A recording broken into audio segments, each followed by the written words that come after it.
dalam pembelajaran seni budaya kali ini, pembelajaran seni budaya kelas 10.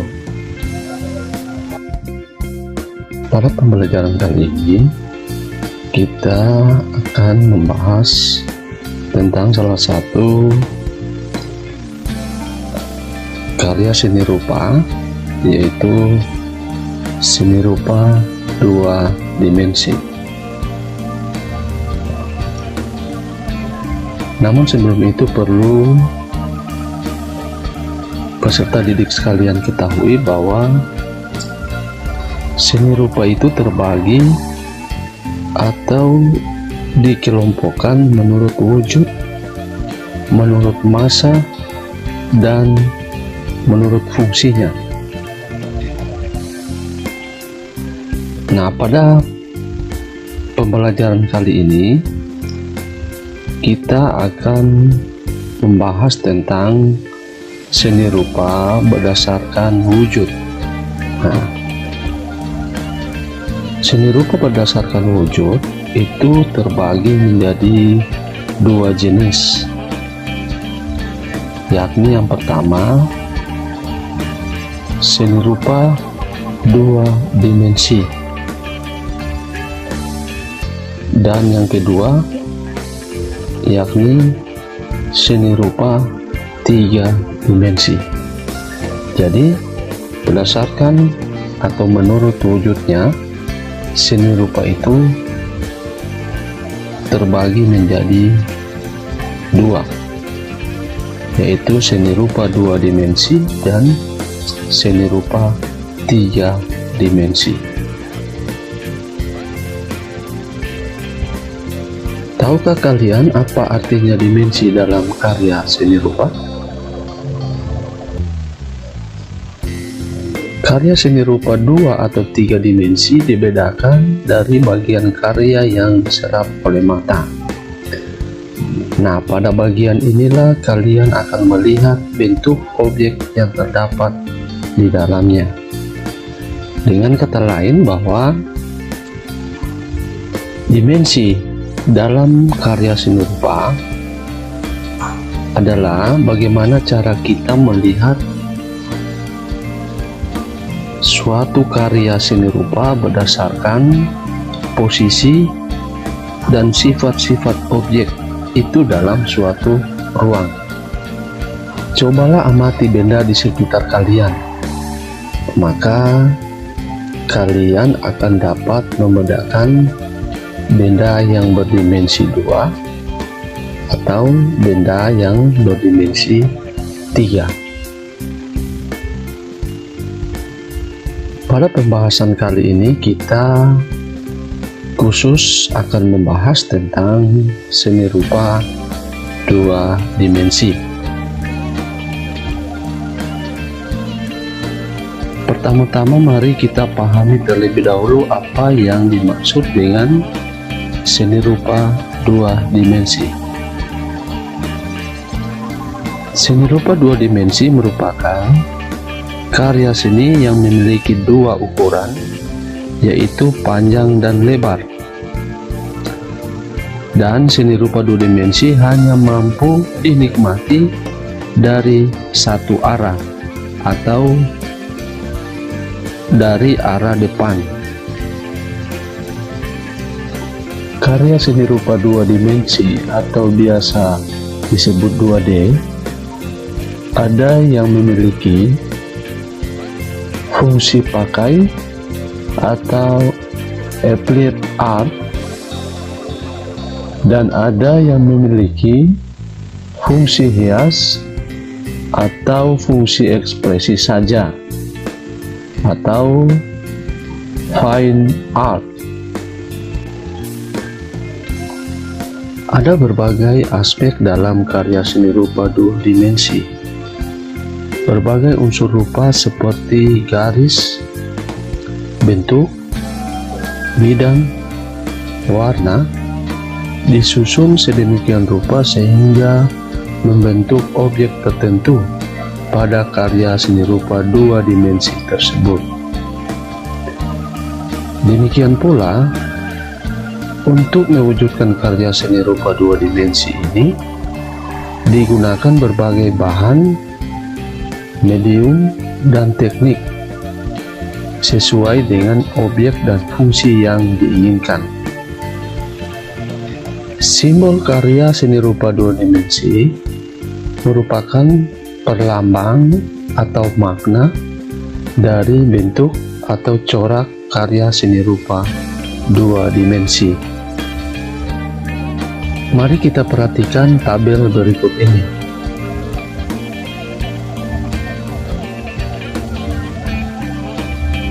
Kita perhatikan yang pertama, jenis karya lukisan. Bentuk atau corak hiasannya itu berbentuk abstrak atau non-figuratif. Kemudian makna atau simbol yaitu kedamaian. Yang kedua, jenis karya ilustrasi. Dia bentuk atau corak hiasannya yaitu visual realistis sesuai dengan kenyataan di alam nyata, atau figuratif. Makna atau simbolnya yaitu menjelaskan sebuah deskripsi tulisan. Contoh yang ketiga, jenis karya kerajinan batik. Bentuk atau corak hiasannya dia geometris atau non-figuratif. Makna atau simbolnya yakni melambangkan keteraturan hidup. Ada beberapa hal yang penting yang harus diperhatikan dalam sebuah karya seni rupa dua dimensi, yaitu yang pertama, nilai estetika pada karya seni rupa dua dimensi.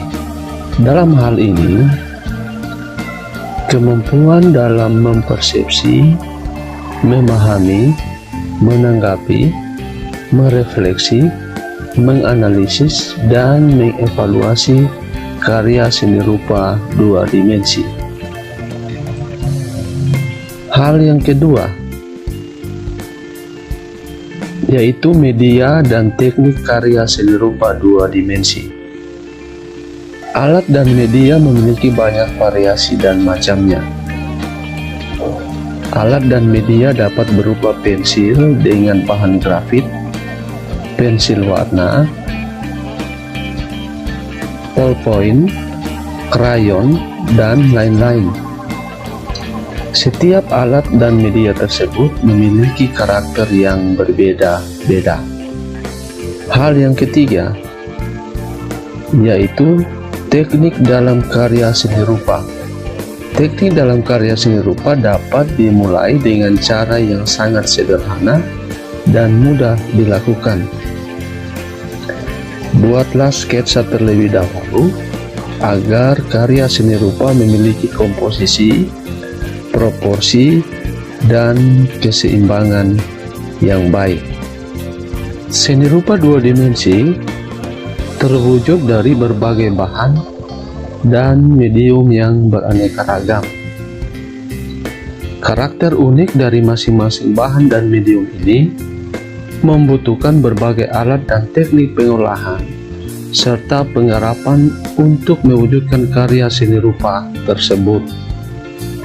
Bahan dan medium yang digunakan untuk berkarya seni rupa dua dimensi dapat berupa bahan alami dan bahan sintetis. Selanjutnya, objek pada karya seni rupa dua dimensi dapat berwujud abstrak atau menyerupai kenyataan yang ada di sekitar kita. Makhluk hidup dan benda mati dapat digunakan sebagai model objek berkarya seni rupa dua dimensi. Melalui serangkaian tahapan dalam proses berkarya seni rupa dua dimensi, akan terwujud karya seni rupa dua dimensi yang unik dan menarik. Untuk terampil berkarya seni rupa, tidak hanya ditentukan oleh bakat, tetapi terutama oleh latihan dan kesungguhan dalam berkarya. Selanjutnya kita masuk pada pembahasan tentang eksplorasi teknik berkarya seni rupa 2 dimensi. Teknik adalah cara-cara yang lazim digunakan dalam berkarya seni rupa 2 dimensi, seperti menggambar,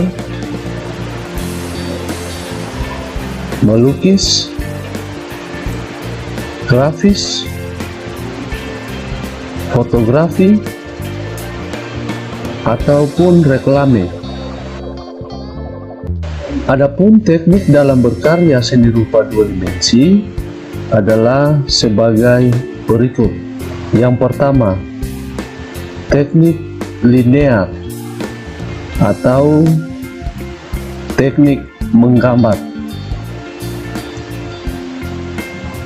Teknik linear merupakan cara menggambar objek gambar dengan garis sebagai unsur yang paling menentukan, baik garis lurus maupun garis lengkung. Yang kedua, teknik blok yang juga masuk dalam teknik menggambar. Teknik blok merupakan cara menggambar dengan menutup objek gambar yang menggunakan satu warna sehingga hanya tampak bentuk globalnya. Yang ketiga, teknik arsir. Ini juga masuk dalam teknik menggambar. Teknik arsir merupakan cara menggambar dengan garis-garis sejajar atau menyilang untuk menentukan gelap terang objek gambar sehingga tampak seperti 3 dimensi. Yang keempat, teknik Dussel. Ini juga termasuk dalam teknik menggambar. Teknik Dussel merupakan cara menggambar yang menentukan gelap terang objek gambar menggunakan pensil gambar yang digoreskan dalam posisi miring, kemudian disapu dengan kertas, kain, atau tangan. Yang kelima, teknik pointillis. Teknik ini termasuk dalam teknik menggambar dan melukis. Teknik pointillis merupakan cara menggambar atau melukis menggunakan medianya seperti pensil, pena, pastel, cat, dan lain-lain dengan cara dititik-titikkan hingga membentuk objek gambar atau lukisan. Yang keenam, teknik akuarel. Teknik ini masuk dalam teknik menggambar dan melukis. Teknik akuarel merupakan cara menggambar atau melukis menggunakan cat berbahan air atau cat air dengan sapuan warna yang tipis sehingga hasilnya tampak transparan atau tembus pandang. Yang ketujuh, teknik plakat. Teknik ini masuk dalam teknik menggambar dan melukis. Teknik plakat merupakan cara menggambar atau melukis menggunakan bahan cat yang memiliki sifat pekat seperti cat poster, cat akrilik, cat minyak, dan yang lain-lain dengan sapuan warna yang tebal dan rata sehingga hasilnya pekat dan menutup.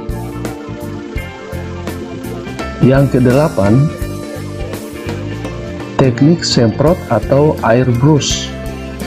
Teknik ini termasuk dalam teknik menggambar.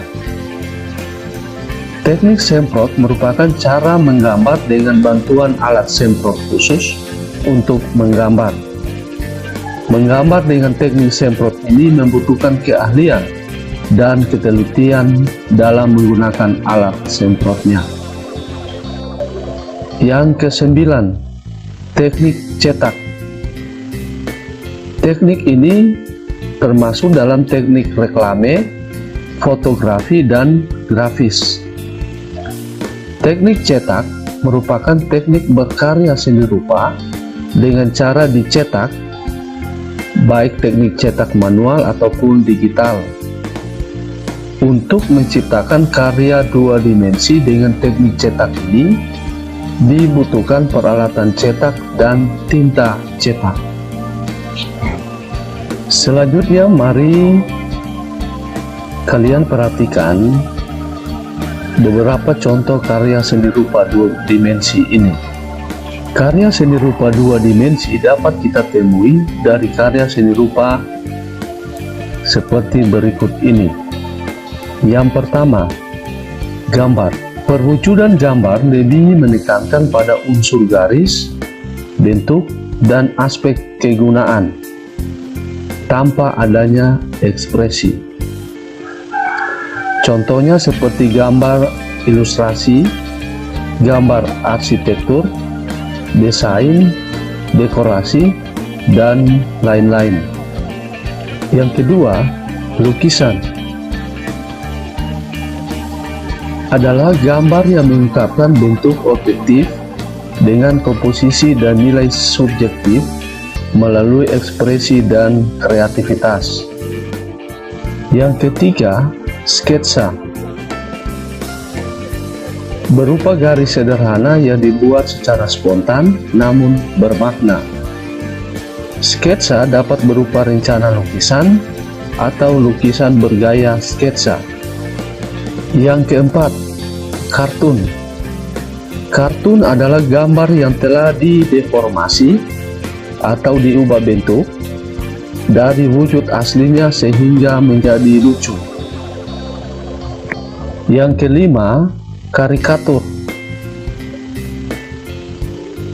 yakni kartun sindiran yang terfokus pada karakter objek. Meskipun telah dideformasi, kita dapat mengenali tokohnya karena ciri khasnya. Yang keenam, vignette, yakni gambar dekoratif tanpa maksud yang jelas, merupakan kreasi improvisatif pengisian halaman kosong. Yang ketujuh, siluet, gambar hitam bayangan suatu objek dengan atau tanpa modifikasi. Yang kedelapan, cetak tinggi. Cetak tinggi atau cetak timbul adalah cara membuat acuan cetak dengan membentuk gambar timbul pada permukaan media cetak. Media yang sering digunakan dalam penerapan teknik ini adalah menggunakan kayu lapis triplex, metal, hardboard, papan kayu, dan karet. Yang kesembilan, poster. Poster merupakan jenis reklame berupa selembaran kertas yang berisi gambar dan tulisan yang dibuat semenarik mungkin dan ditempatkan dengan cara ditempel di tempat-tempat umum yang strategis. Yang ke-10, fotografi. Fotografi adalah ragam seni grafis yang pembuatannya melalui proses pemotretan dengan kamera, pencucian, film, dan pencetakan gambar foto. Yang ke-11, grafiti. Grafiti adalah coretan pada dinding seng, beton, atau kayu dengan menggunakan komposisi warna, garis, bentuk, dan volume untuk menuliskan kata, kalimat, atau simbol tertentu menggunakan cat semprot. Yang ke-12, kaligrafi. Kaligrafi adalah seni menulis indah dengan cara menggayakan huruf dan tulisan dengan teknik tertentu sehingga terlihat menarik. Selanjutnya kita masuk pada alat untuk berkarya seni rupa 2 dimensi. Dalam berkarya seni rupa 2 dimensi, setidaknya dikenal beberapa kategori alat utama untuk berkarya, yaitu alat untuk membentuk, untuk menggambar, untuk mewarnai, serta alat untuk mencetak atau menduplikasi. Seperti juga bahan, selain kategori alat utama tersebut, kita juga mengenal alat-alat bantu lainnya, yaitu alat-alat yang peruntukannya tidak secara khusus untuk kegiatan berkarya seni rupa, tetapi sangat diperlukan dalam kegiatan berkarya seni rupa, seperti alat pemotong, pisau, gunting dan lain-lain, alat pengering, alat pengukur, dan sebagainya. Alat-alat ini bersifat penunjang untuk memudahkan atau melancarkan proses pembuatan karya. Karena kemajuan teknologi saat ini, semua fungsi alat yang dipergunakan dalam berkarya seni rupa relatif dapat dilakukan oleh komputer. Walaupun demikian, perlu disadari betul bahwa komputer hanyalah alat bantu. Karya seni bagaimanapun juga membutuhkan kepekaan rasa yang sulit dihasilkan oleh seorang programmer komputer. Kepekaan rasa adalah kompetensi unik dan khas yang hanya dimiliki manusia, berbeda antara satu orang dengan orang lainnya. Oke, sekian dulu pembahasan kita kali ini dan proses pembelajaran kita kali ini. Sampai kita berjumpa pada materi pembelajaran seni budaya kelas 10 selanjutnya.